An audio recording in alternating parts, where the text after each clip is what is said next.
Hello बच्चों, आज हम आपके लिए इकोनॉमिक प्लानिंग का सेकंड वीडियो लेकर आए हैं।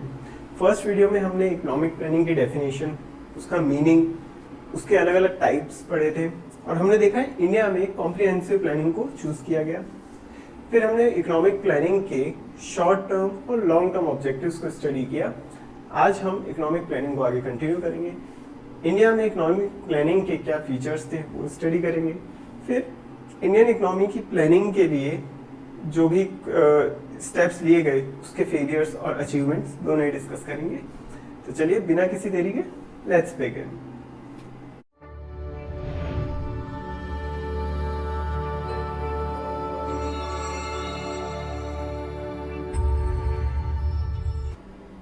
Welcome back students. तो चलिए शुरुआत करते हैं फीचर्स ऑफ इकोनॉमिक पॉलिसी के। देखिए, इकोनॉमिक पॉलिसी जो 1991 से पहले थी और 1991 के बाद थी, उन दोनों में काफी कुछ चेंजेस थे। 1991 के बाद की प्लानिंग वो हम न्यू इकोनॉमिक रिफॉर्म्स में पढ़ेंगे। तो 1991 से पहले की इकोनॉमिक पॉलिसीज के फीचर्स क्या थे वो हम स्टडी करते हैं। पहला फीचर था heavy reliance on public sector. Public sector के ऊपर बहुत ज्यादा डिपेंडेंस थी इकोनॉमी की। कुछ एक्ट्स भी हम लेकर आए, जैसे कि इंडस्ट्रियल पॉलिसी रेगुलेशन एक्ट 1956 में ये एक्ट आया था।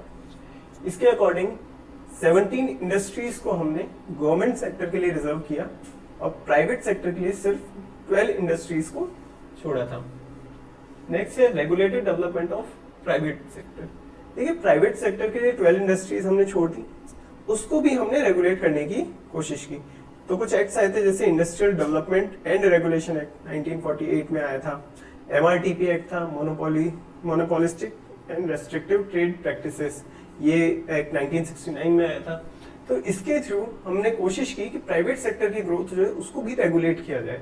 ऐसा इसलिए करना चाहा हमने क्योंकि हमारा गोल ये था कि कुछ लोगों के हाथ में इकोनॉमिक पावर कंसंट्रेट ना हो, इसलिए हमने प्राइवेट सेक्टर को रेगुलेट करने की कोशिश की। Protection to small scale industries, SSI, small scale industries and regulation of large scale industries, LSI। तो देखिए, स्मॉल स्केल इंडस्ट्रीज जो है उनको हमने प्रोटेक्ट करने की कोशिश करी और प्रमोट करने की कोशिश करी, और लार्ज स्केल इंडस्ट्रीज को हमने रेगुलेट करने की कोशिश करी। हमने कुछ एरियाज, कुछ गुड्स स्मॉल स्केल इंडस्ट्रीज के लिए रिजर्व किया।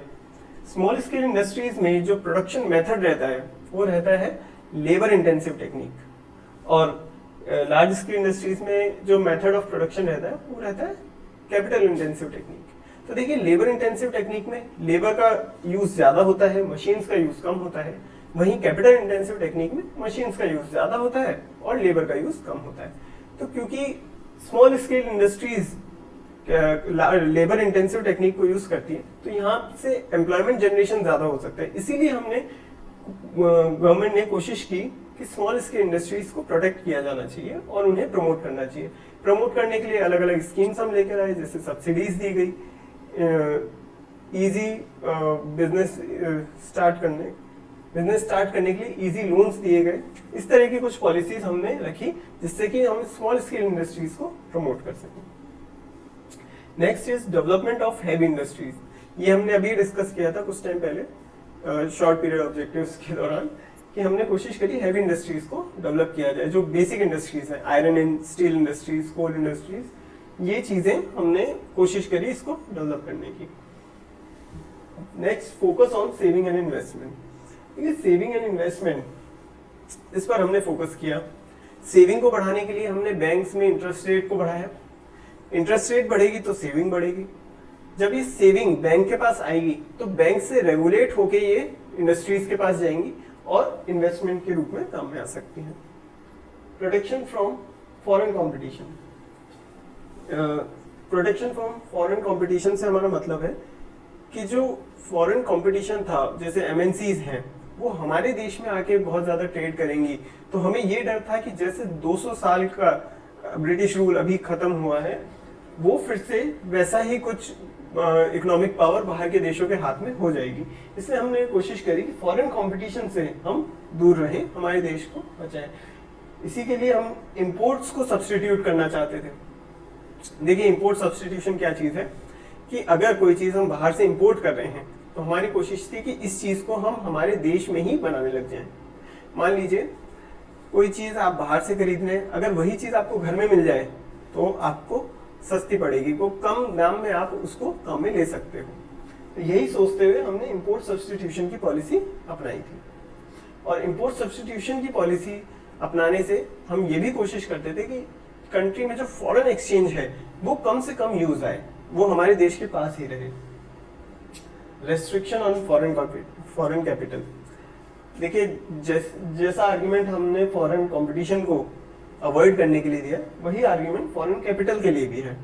हम चाहते थे कि एफडीआई कम से कम रहे।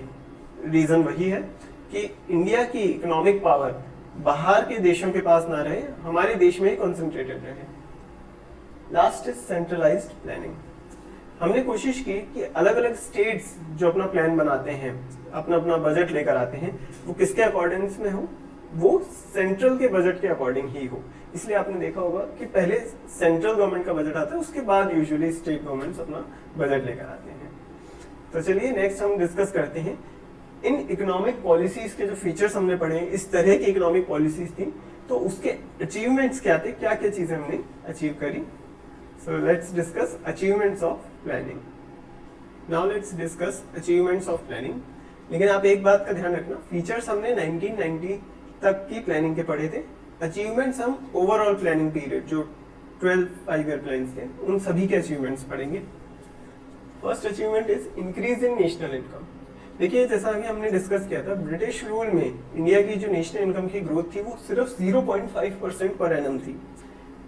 जब हमने प्लानिंग शुरू की तो शुरू करते ही फर्स्ट 5-year प्लान में हमारी जो ग्रोथ रेट थी वो थी 4.5% पर एनम। इंक्रीमेंट देख सकते हैं, 9 टाइम्स इंक्रीज है, 4.5% पर एनम हो गई।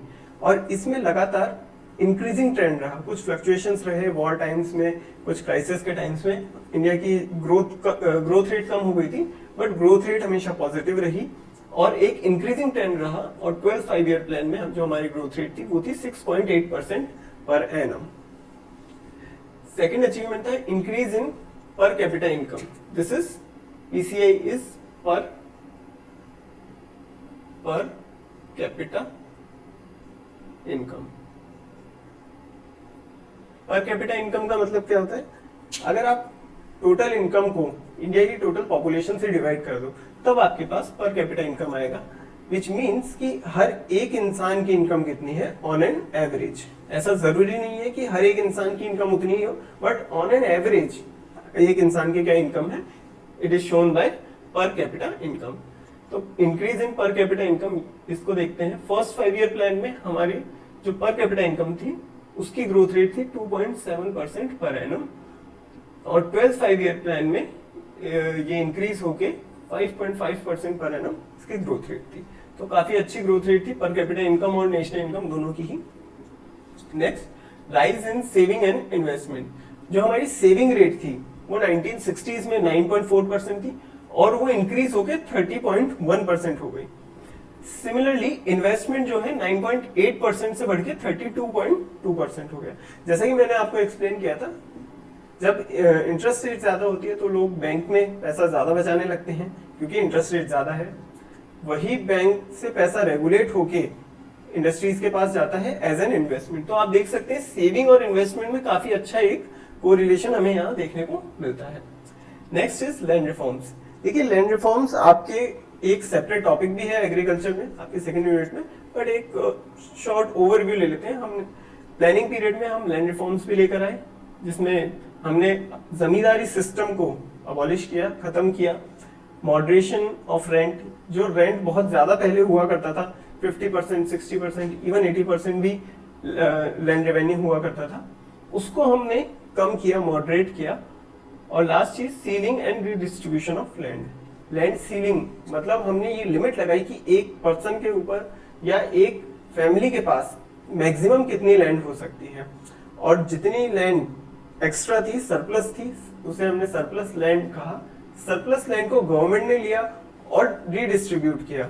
रिडिस्ट्रीब्यूट किया किनको किया रिडिस्ट्रीब्यूट? जो कि लैंडलेस लेबरर्स थे, जो पुअर फार्मर्स थे, उन सभी को ये लैंड रिडिस्ट्रीब्यूट की गई। महात्मा गांधी का एक काफी फेमस स्टेटमेंट है land belongs to them who cultivate on it, यानी लैंड उसकी है जो उस पर खेती करता है, तो वही काम हमने करने की कोशिश की। Next is technical change in agriculture. देखिए एग्रीकल्चर में टेक्निकल चेंजेस भी काफी सारे हैं, जैसा कि आप पढ़ के आए होंगे इसके पहले भी क्लास 10th में, अगर आपके पास इकोनॉमिक्स थी तो उसमें आपने ग्रीन रिवॉल्यूशन पढ़ा होगा। ग्रीन रिवॉल्यूशन में क्या हुआ था, जो फूड ग्रेन्स का प्रोडक्शन था वो काफी बढ़ गया था। राइस का प्रोडक्शन देखिए 35 मिलियन टन से 107 मिलियन टन हो गया। 1960 में इतना था, 2014 में 107 मिलियन टन हो गया। वीट का प्रोडक्शन 11 मिलियन टन से 96 मिलियन टन हो गया। राइस में लगभग इंटू 3 टाइम्स इंक्रीमेंट है, और वीट में ऑलमोस्ट 9 टाइम्स इंक्रीमेंट हमको देखने को मिला। ग्रोथ ऑफ इंडस्ट्री, इंडस्ट्री की ग्रोथ रेट से रिलेटेड हमने लास्ट उस स्लाइड में पढ़ा था। फीचर्स ऑफ प्लानिंग में हैवी इंडस्ट्रीज का हमने डेवलपमेंट किया, कैपिटल गुड इंडस्ट्रीज का डेवलपमेंट किया, और इतना अच्छा डेवलपमेंट था कि now India is 10th largest industrial economy. Next is economic infrastructure. During the planning period हमने एक अच्छा इंफ्रास्ट्रक्चर इंडिया में डेवलप किया, जैसे ट्रांसपोर्टेशन फैसिलिटीज हमने डेवलप की, कम्युनिकेशन फैसिलिटीज डेवलप की, 2G, 3G, 4G और अब 5G तक हम पहुंच गए। फिर railways, India has one of the largest rail networks in the world, और इंडिया को बीपीओ हब भी कहा जाने लगा। What is BPO? Business process outsourcing. BPO का मतलब क्या होता है, मान लीजिए एक यूएस बेस्ड कंपनी है जिसमें थोड़ा टेक्निकल वर्क रहता है और अक्सर लोग कॉल सेंटर्स पे कॉल करते हैं। अब वो कॉल सेंटर यूएस में ना होके उस यूएस कंपनी ने इंडिया में एस्टेब्लिश किया। क्यों किया? क्योंकि यूएस में जो मिनिमम वेज रेट है वो ज्यादा है, इंडिया में कम है, और इंडिया में काफी अच्छे नंबर्स में इंग्लिश स्पीकिंग यूथ है, तो इसी वजह से इंडिया बीपीओ हब कहा जाता है, और इंडिया में इस चीज की काफी डिमांड रहती है। Next is social infrastructure. Social infrastructure भी हमने काफी अच्छा डेवलप किया। सोशल इंफ्रास्ट्रक्चर में हम हेल्थ और एजुकेशन को इंक्लूड करते हैं। तो हेल्थ के पैरामीटर्स की अगर बात करें तो डेथ रेट जो कि 27 पर 1000 हुआ करती थी वो 6.3 पर 1000 हो गई। 27 पर 1000 का मतलब 1000 में से 27 लोगों की डेथ हो जाती थी इन 1 ईयर, वही रिड्यूस होकर 6.3 हो गई, यानी 6 इंसान पूरे मरे और 1 इंसान आधा ही मरा। बताओ कैसा पैरामीटर है। नेक्स्ट इज लाइफ एक्सपेक्टेंसी, जो 32 इयर्स थी वो अब 69 इयर्स हो गई, लगभग ट्वाइस हो गई, ट्वाइस से भी थोड़ा ज्यादा। Next achievement is increase in employment. देखिए एम्प्लॉयमेंट में तो ये एक्ट हमने भी बात भी करी थी, Mahatma Gandhi national rural employment guarantee act 2005। तो इसके तहत हर एक इंसान को 100 दिन का रोजगार गवर्नमेंट की तरफ से गारंटीड मिलता है। 10th international trade. देखिए इंटरनेशनल ट्रेड भी काफी इंक्रीज हुई है। फॉरेन ट्रेड पहले इंडिया में 792 करोड़ हुआ करता था 1960s में, जो कि इंक्रीज होकर 2014 में 59,2036 करोड़ तक हो गया। इसमें थोड़ा इन्फ्लेशन का भी इफेक्ट है कि आपको ये अमाउंट बहुत ज्यादा लग रहा होगा, इन्फ्लेशन का भी इफेक्ट है, लेकिन उसके अलावा भी ये काफी बढ़ गया है। फॉरेन ट्रेड में पहले हम प्राइमरी गुड्स को एक्सपोर्ट करते थे, अब हम फिनिश्ड गुड्स को एक्सपोर्ट करते हैं, क्योंकि इंडिया में भी अब इंडस्ट्रीज काफी अच्छी डेवलप हो चुकी हैं। तो ये सभी एडवांटेजेस थे। इसमें एक चीज का ध्यान रखना कि ये जो एम्प्लॉयमेंट इंक्रीमेंट की बात करी है हमने, वो एब्सोल्यूट टर्म्स में करी है। एब्सोल्यूट टर्म्स में एम्प्लॉयमेंट इंक्रीज हुआ है, रिलेटिव टर्म्स में इंक्रीज नहीं हो पाया। अनएम्प्लॉयमेंट रेट जो है वो इंक्रीज हुई है, बट एम्प्लॉयमेंट एब्सोल्यूट टर्म्स में नंबर ऑफ पीपल वर्किंग वो इंक्रीज हुआ है ओवर द टाइम। तो चलिए नेक्स्ट हम बात करते हैं फेलियर्स की, और एम्प्लॉयमेंट हम उसमें भी एक पॉइंट पढ़ेंगे कि रिलेटिव अमाउंट में जो अनएम्प्लॉयमेंट रेट है वो अभी भी काफी ज्यादा है। तो चलिए let's discuss failures of economic planning. तो चलिए डिस्कस करते हैं हमारा last topic, which is failures of planning in India. अब देखिए इतनी प्लानिंग व्लानिंग कर ली, लेकिन फिर भी गरीबी को नहीं हटा पाए। गरीबी आज की अभी भी है, पहले भी थी। देखिए गरीबी बहुत ज्यादा है, और एब्जेक्ट पॉवर्टी इंडिया में अभी 21.9% है, यानी 21.9% पॉपुलेशन पोवर्टी लाइन के नीचे है। नेक्स्ट देखिए इनएडुकेट इंफ्रास्ट्रक्चर। लास्ट अभी स्लाइड में हमने डिस्कस किया था कि इंफ्रास्ट्रक्चर को हमने काफी डेवलप किया, लेकिन देखिए काफी डेवलप करने के बावजूद भी कुछ कमियां रह गई। आपने अक्सर देखा होगा गर्मियों में पावर कट हो जाती है तो बिजली की सप्लाई पूरी नहीं है। कुछ ऐसी टेक्निकल मिस्टेक्स हैं कि हमारा इंफ्रास्ट्रक्चर जो है अभी भी उस लेवल पर नहीं पहुंचा जिस लेवल पर डेवलप्ड नेशंस का इंफ्रास्ट्रक्चर है। तो इसलिए अभी काफी स्कोप है जिसे हमें इंप्रूव करना चाहिए।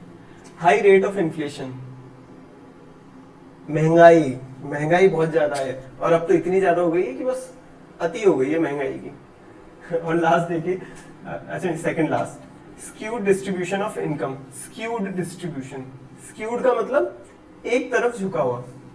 कैसे? एक तरफ ज्यादा और एक तरफ कम, इस तरह का स्क्यूड डिस्ट्रीब्यूशन ऑफ इनकम। तो जो पुअर हैं उनकी साइड इनकम कम है और रिच की साइड बहुत ज्यादा है। इस तरह का कुछ इनकम का डिस्ट्रीब्यूशन है। आपने अक्सर सुना होगा कि हमारे देश में अमीर और अमीर होते जा रहे हैं, गरीब और गरीब होते जा रहे हैं। तो वही चीज हम यहाँ पे एक्सप्लेन कर रहे हैं, स्क्यूड डिस्ट्रीब्यूशन ऑफ इनकम।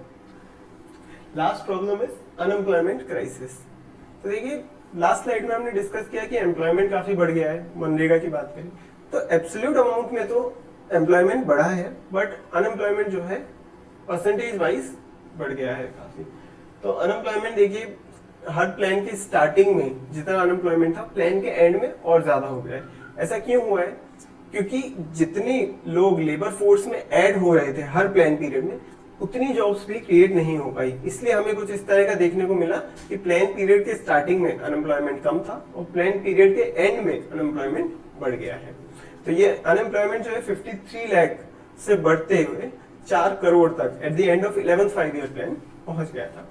तो चलिए यहाँ पे आपका ये टॉपिक फिनिश होता है। अगर आपको हमारा लेक्चर अच्छा लगा हो तो प्लीज हमें लाइक दीजिए। आपके एक लाइक से हमें काफी मोटिवेशन मिलता है, तो आप हमें मोटिवेट करते रहिए जिससे कि हम आपके लिए इस तरह के अच्छे अच्छे लेक्चर्स लेकर आते रहें। इस लेक्चर को आप अपने दोस्तों के साथ भी शेयर कीजिए। आपके जो दोस्त होंगे जो कॉलेज नहीं आ पाते होंगे या फिर कोई क्लास उनकी मिस हो गई हो तो भी आप हमारा लेक्चर उनको शेयर कर सकते हैं। एंड मोर इम्पोर्टेंट थिंग, इस लेक्चर के सभी नोट्स आपको हमारे टेलीग्राम चैनल पर मिल जाएंगे। Please go to our channel and check out these notes. तो चलिए फिर मिलते हैं आपसे नेक्स्ट लेक्चर में। Thank you very much.